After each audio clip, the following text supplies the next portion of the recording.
আমরা গরিব মানুষ, আমরা খুব কষ্ট করে আমরা ধান ফলাইছি। এখন এমন সময় ধানগুলা ক্ষতি হয়েছে, ফুলের সময় ধান পুরা ছাপ হয়েছে।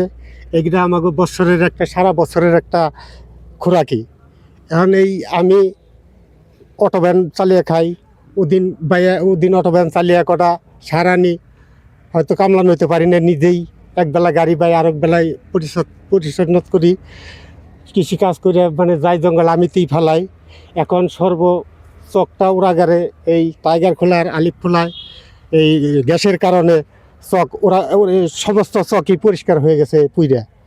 এখন আমরা সারা বছর খাই এখান থেকে, হয়তো এক মন বেচা, হয়তো পোলাপানের লেখাপড়া করে ওখানে এক মন বেচা আমরা ওই পোলাপানের খরচও আমরা ওখান থেকে দেই।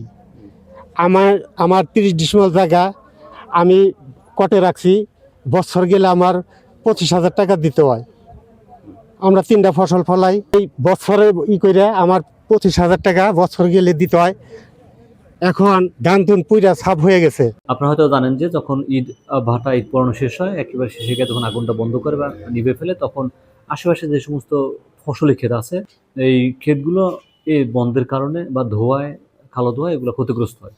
এটা এখানে প্রতি বছরে এরকমই হয়। তো আমরা ইতিমধ্যে যে সমস্ত ভাটা বন্ধ হয়েছে সে সমস্ত ভাটা মালিকদেরকে আমরা অবহিত করেছি।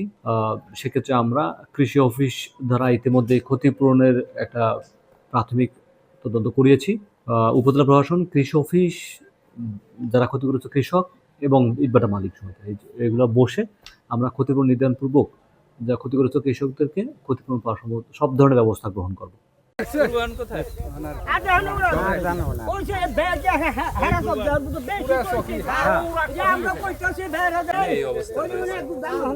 মাথার উপর দিয়ে বাতাসটা গিয়েছে, একটু পুড়ে গেছে, ধানগুলো কালো হয়ে গেছে।